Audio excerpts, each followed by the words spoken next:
Hello and welcome to Spill the Tea. True Stories, the place where real life is more fascinating than fiction. Sit back, pour yourself a cup of tea, and let's dive into the moments that stay with us forever. We're starting now.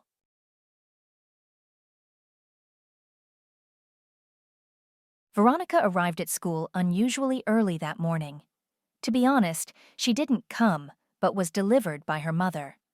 Another quarrel with her father had deprived her mother of sleep, and to avoid moping around the house, she hurried to drop off her daughter, planning to spend the rest of the day at a friend's place, savoring the details of the family drama. A familiar scenario. Going up to the second floor, Veronica headed towards her classroom. By the window, she noticed a stranger in dark clothes. Aha, this must be the new girl. Exactly. Ronnie had caught a glimpse of her yesterday talking to a teacher. Seemed all right. Pretty. She should go over and strike up a friendship. They needed a replacement. Chloe had recently moved away, leaving a void in their girl group. Veronica would quickly figure out the score now, assess her communication style. Maybe this girl would fit the vacant spot. Ronnie approached the window. Hi, I'm Veronica. Are you new? I think I saw you yesterday. What's your name? The girl visibly flinched and shrank back upon hearing the address, but meeting Veronica's friendly smile, she responded with a timid nod and a quiet smile. Hi. Yes, I'm new. My name is Camilla. Her voice turned out to be incredibly quiet, but surprisingly melodic. Veronica mentally noted that the name Camilla sounded quite appropriate for their circle, and they would teach her to speak up over time. Where are you from? Another city probably? Or did your parents divorce? Why did you transfer specifically to our school? Camilla explained shyly. No, not from another city, and my parents didn't divorce. My father isn't around. I live with my mother. I transferred because this school is closer. It's just more convenient. Veronica nodded sympathetically. Yeah, I get it. That sucks. I live far away myself. It's such a hassle commuting every day, though I'm almost always driven, either by my mom or my dad. Depends on whether they've fought or not. Things happen. Does your mom have a car? Camilla looked away. No, Mom doesn't have a license. Oh, that's not good at all. She should really get her license. Nowadays, every woman should know how to drive. Let her learn, then she can teach you. I'm definitely going to get mine at 18. I already told my dad. He promised to buy me a car right away as soon as I get my license. Can't wait. Camilla cast a sideways glance at Veronica and smiled slightly.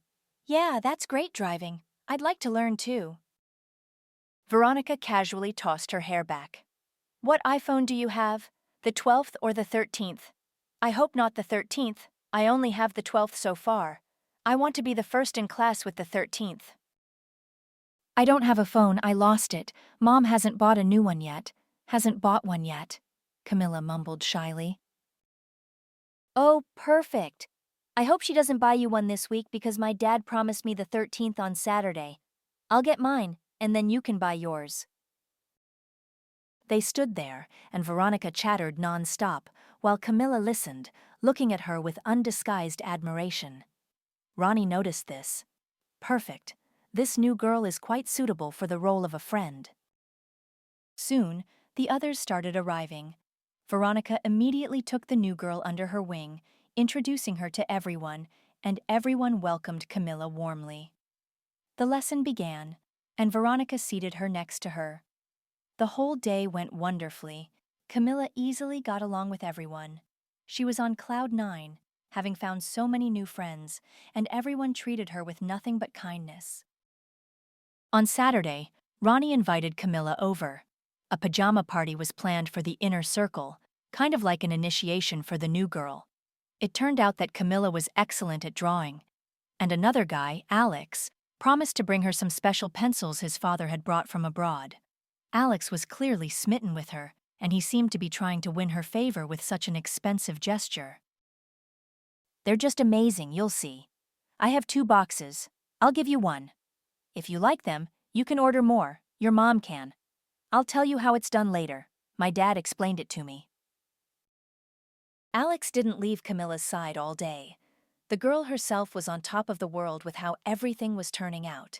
She had been terribly afraid of transferring, especially to this school, quite an elite one, where children from very wealthy families studied.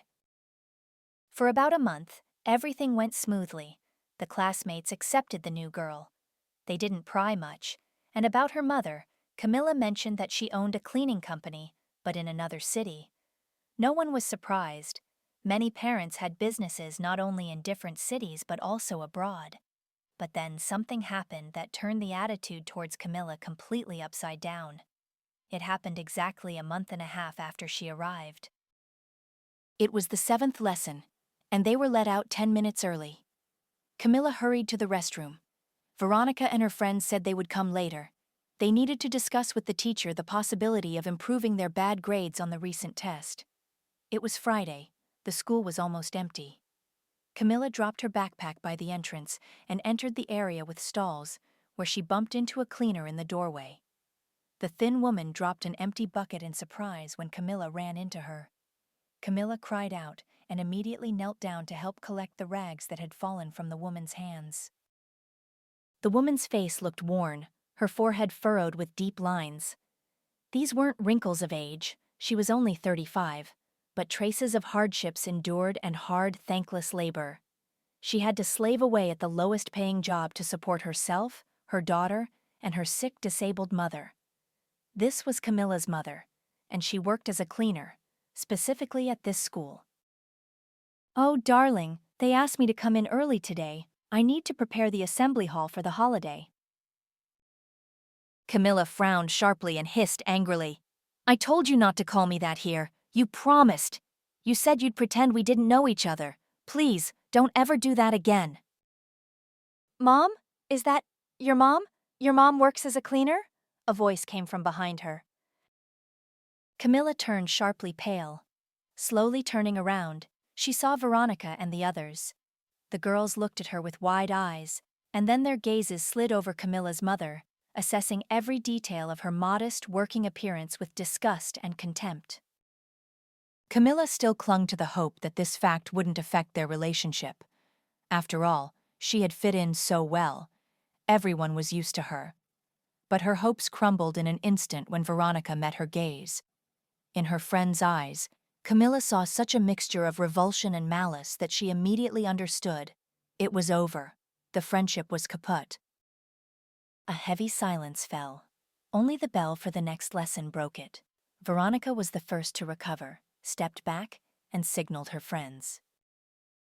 "All right, we should go. I have a party tomorrow. I need to get ready. With my friends, Adeline and Diana." Veronica distinctly emphasized the last words, leaving no doubt.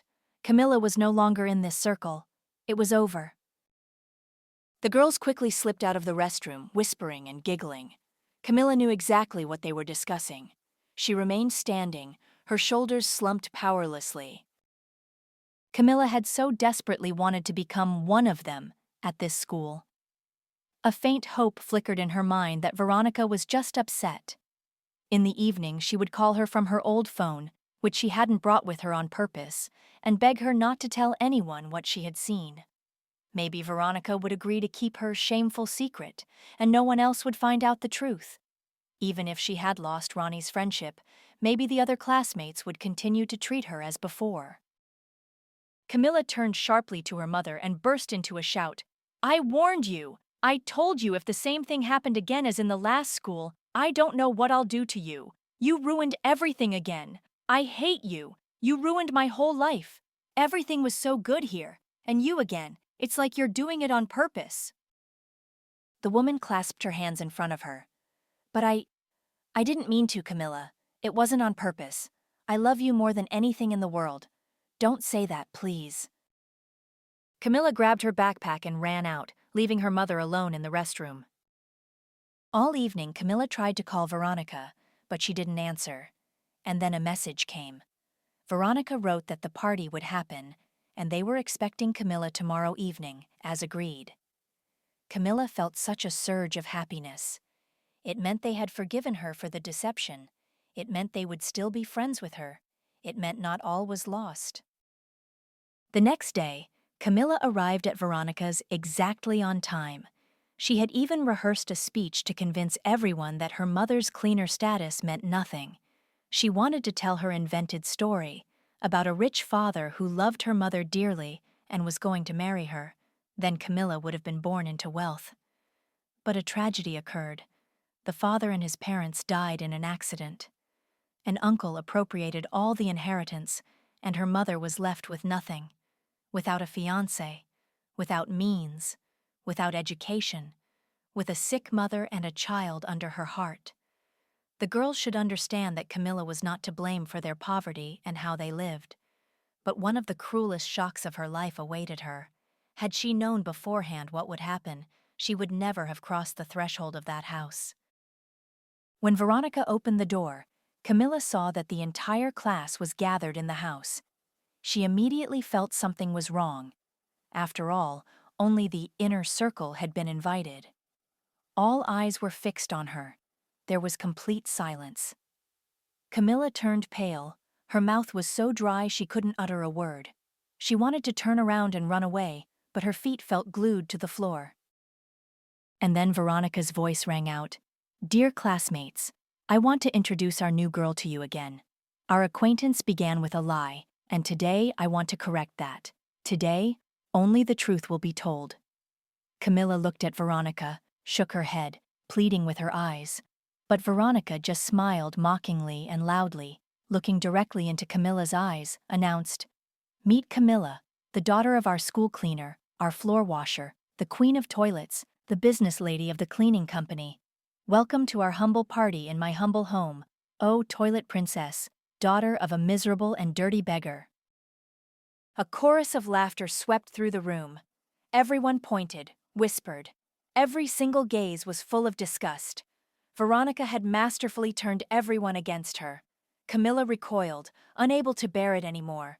She turned sharply to leave as quickly as possible before the tears came. But behind her, a voice called out, go on, get out of here. You don't belong here. People like you aren't supposed to relax and have fun in decent houses where respectable people gather. Your place is cleaning toilets like your mother. Though if you want, you can clean mine. I'll even pay you." This was Veronica shouting. Everyone heard, laughed at Camilla. Many echoed Veronica. Camilla flew out of the house. She ran, not seeing where she was going, for about 5 minutes, until, having gotten far enough away, she slowed her pace, and then stopped altogether in the middle of the street. The tears, ready to gush out in Veronica's house, had gone somewhere, hidden deep inside. Something changed in Camilla. Suddenly, she realized how pathetic and miserable these people were, for whom only money mattered. They were so insignificant that next to them, her mother was a true angel, a queen, a woman with the richest soul. And it was this woman who had raised a strong spirit in her. Camilla would no longer chase after these nobodies, begging for friendship and approval, trying to become one of them. She would become herself and achieve everything she wanted. She would no longer ask her mother to transfer her to another school. She would not be afraid. Now she was her own person, and no hurtful words or actions could touch her, because Camilla had become invulnerable. Now she would go home, apologize to her mother, and tell her how much she loved her. And then she would return to this school and simply stop noticing them all. She was sure she could, because her heart was now as if hidden behind a strong wall that no one could penetrate or hurt. 15 years passed. It was another class reunion anniversary. This time, the former 11th grade A gathered almost completely. Their class teacher, Mrs. Peterson, had been seriously ill in the autumn, and many feared the worst, but she recovered, and the students decided to surprise her, to gather together to make their beloved teacher happy. After all, that's how life is. A person is here today, gone tomorrow. You have to cherish every moment. They met at school, in their old classroom.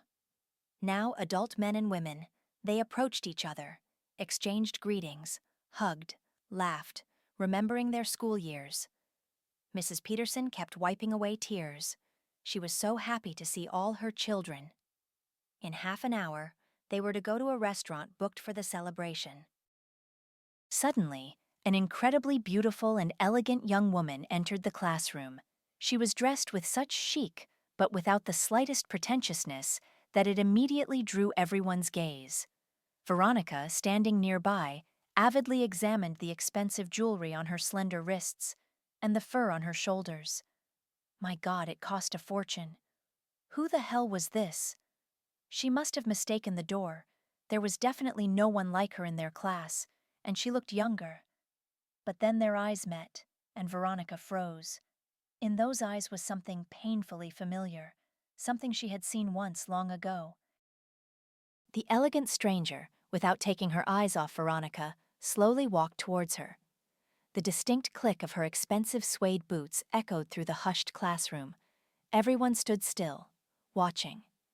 Approaching closely, the woman said quietly, but with absolute confidence, "Hello, Veronica. You don't recognize me?" Veronica recognized that voice instantly. It was exactly the same as it had been a decade and a half ago. It was Camilla, the daughter of the school cleaner. How could this have happened? "Camilla," Veronica breathed out uncertainly, stopped, unable to find words. Camilla smiled lightly. "Yes, you recognized me. I haven't changed at all, have I?" Veronica remained silent. Camilla turned away from her and walked over to Mrs. Peterson. The teacher hugged her tightly. They talked about something for 5 minutes. All this time, Alex couldn't take his eyes off Camilla. He remembered how back then, upon learning the truth, he had demanded the gifted pencils back. He hadn't wanted to do it. He was in love, but he had succumbed to the general mood, the pressure from his classmates. If he had defended Camilla, he would have become an outcast himself. He had been a coward. Finishing her conversation with Mrs. Peterson, Camilla found herself surrounded by several classmates.